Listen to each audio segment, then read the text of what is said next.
Hello, everyone. I want to share with you today, um, I guess, something sad and something exciting. A bad news and a good news. Which one do you want first? Let's start with the bad news. But we know there's no such a thing as a bad news in Judaism because really everything that happens is from Hashem, and therefore everything that happened is good. However, the reason we still have to consider bad news a bad news because we're supposed to say something when something we hear bad news and something when we hear good news. It says in Gemara Brachos, is because we have to be honest with our emotions and our level of faith and spirituality, and therefore we can't deny that we don't see everything clearly as perfect and good and happy, especially from the fact that we don't see that the world sees Hashem's revealed. But enough of an introduction. What I meant by news is it says at the end of time that we are going to be resurrected with our mumim.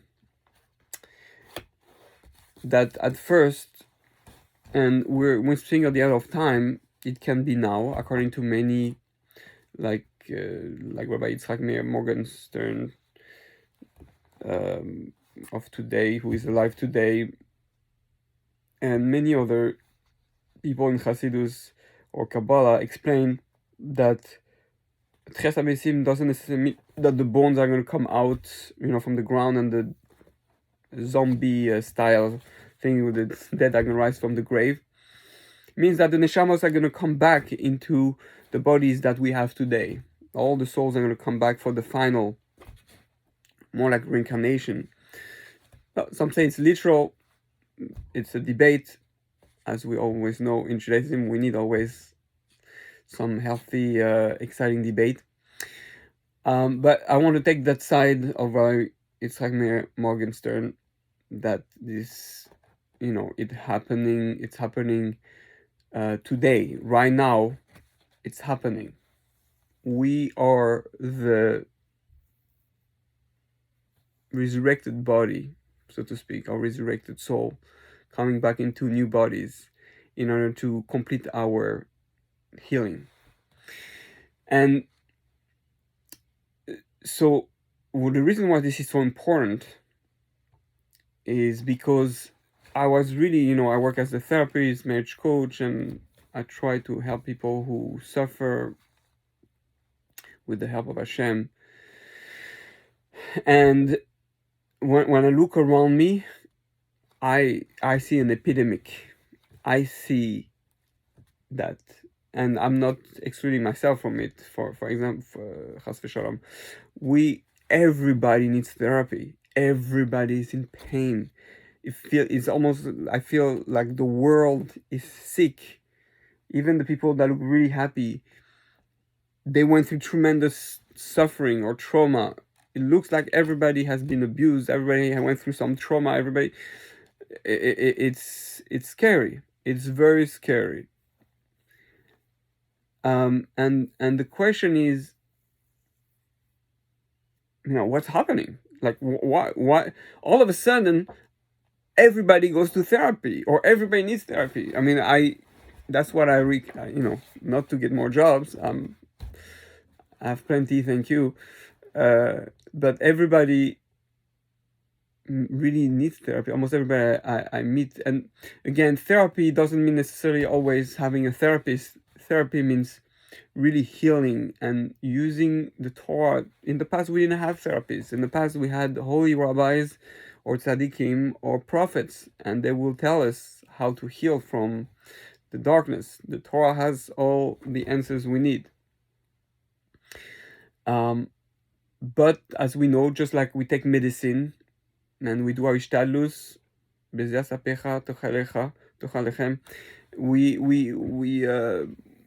do our, because we don't have perfect faith, we take medication and we go to the doctor, and we use those intermediaries in order to heal but we understand it's all from Hashem.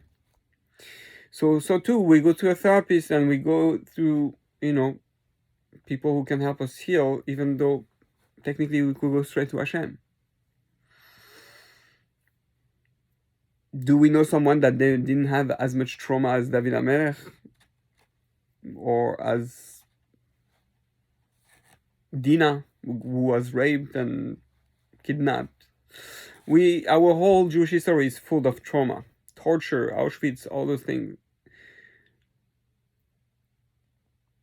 Not to compare one with the other, but we're definitely have our share of trauma. But the truth is, the whole world is suffering. There's still war.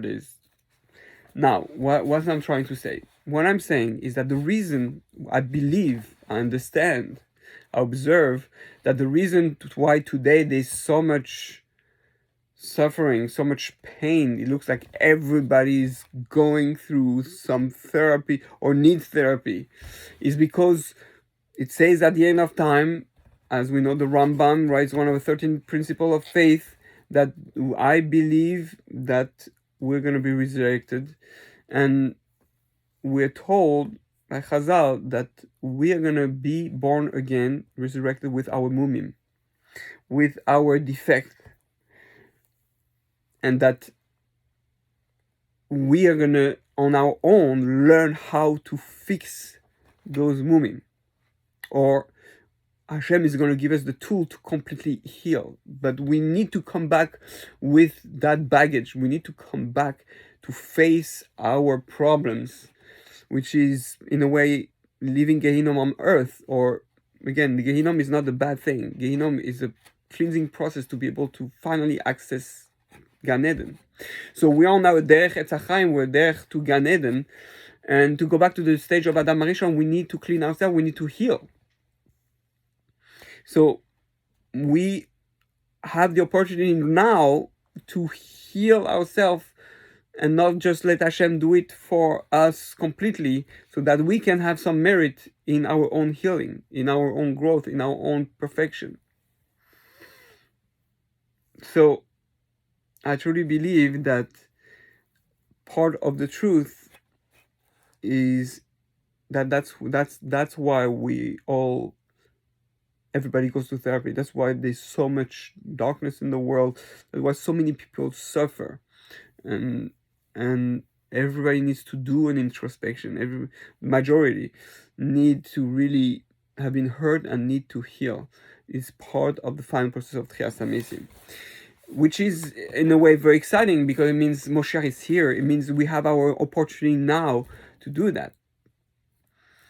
Moshiach is waiting for us to work a little bit on ourselves, or at least to see that we are living in this time of Tchias HaMesim. It's our opportunity to really connect to the area of Moshiach, to connect to our healing. And interestingly, says Joy Rosenfeld, you can find him on YouTube, a student of Rabbi Yitzhak Morgenstern, explains that where you have 72 names of God, right? I hope you're not listening in the bathroom. You shouldn't.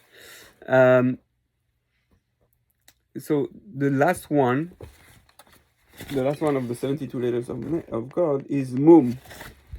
Mum. So those 72 names, each one corresponds to a certain power. But the fact that this is the last step, the last step is Mum. Mum is, like we say, it's a defect, it's a sickness, it's a, I would say, a pain, something that you have, a scar, and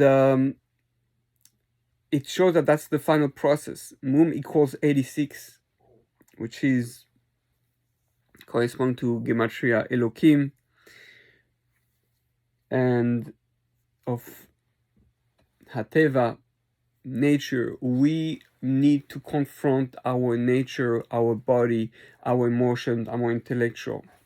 And, I really believe that we need to just be aware of that, go into that awareness, that level of consciousness that, hey, you know why I'm here today in 2023, or 5793? You know why I'm here today? Why I was born in this generation? You want to know why you're born in this generation where almost everyone is traumatized? It's because we're here to heal that last moon, that last aspect. And the fact that it's the last of the 72 letter name, it means it clearly shows that, we said that the whole Torah is one long name of God. So we take that last piece of the name of God, and we will realize that we are in the final stage of just healing our mumim, to be able to access Moshiach's light. So I think we should not be scared. We should not be afraid. On the contrary, to some level, we should be excited that we have this opportunity. We should go look for help, go look to heal, with the help of the rabbi through the Torah, and with the help of the therapist when needed. And God willing, if we do that correctly, then we can use this Chias HaMesim opportunity to heal ourselves, to do our ishtadlus, and to be ready to receive Moshiach's light and Hashem's light, and share it with the rest of the world. So Bezat Hashem, may we all heal with the help of God.